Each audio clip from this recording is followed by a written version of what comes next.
Ito na po yung presidente, sinasabi niya, nahihirapan akong ayusin ito. Di ba, na pinirmahan din po naman niya. Hindi po ba? Bakit mo pinirmahan? Magpaka-totoo tayo dito. Ayun yan, kay Ted Filon, panoorin po natin yung banat niya tungkol dyan sa budget at siyempre kay Pangulong Bongbong Marcos. Sa kasaysayan nga po ng Pilipinas, ito ang tinaguriang pinaka-corrupt na budget. Sa kasaysayan po ng Pilipinas, ito po yung pinakakinatay na pambansang budget. Sa kasaysayan po ng Kongreso ng Pilipinas, ito ho mga kapatid, ang nagsayang ng napakaraming oras at panahon at pera ng bayan dahil yung NEP, yung pinanggagalingan ng lahat ng ito, National Expenditure Program, na pinaghihirapan po yan ng napakaraming taong gobyerno pagdating doon sa kanila, kunwari at approve ito, hindi ito, bawas dito, etc. Pagdating doon, yun na lamang small committee na yan na hindi mo alam kung sino yung mga yan na hindi ang nagdesisyon para po katayin ang pambansang budget na ngayon. Ito na po yung presidente, sinasabi niya, nahihirapan akong ayusin ito. Diba, na pinirmahan din po naman niya.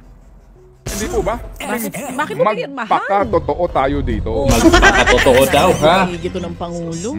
Di ba? Kasi ang pangamba niya, in fairness, na magkaroon na reenacted budget. Titigil ba ang takbo ng gobyerno sa reenacted budget? Hindi. Nagkaroon na ba ng karanasan ang gobyerno ng reenacted budget? Opo. Panahon po ni Gloria Macapagal Arroyo. At dalawang yata yung reenacted budget. Tuwan-tuwa nga sila.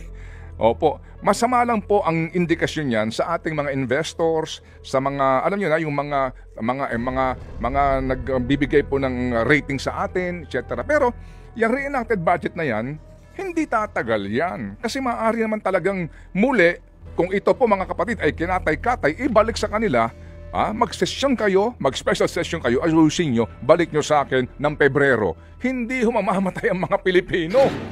Hindi ba? Oh, malinaw ha. Hindi agree dyan si Ted Filon sa pinagsasabi ni Marcos Jr. na in case na mangyaring kagaya niyan, yung sinabi niya na shutdown lahat pag sakaling mapatunayan sa Supreme Court na may mali dyan sa budget. Sus, nangyari na pala yan noon. Tsaka hindi ganun mangyari yan na shutdown talaga agad. Pananakot lang yung ginagawa. Tapos sasabihin binabasa daw. Tapos iba pala yung binabasa. Talaga.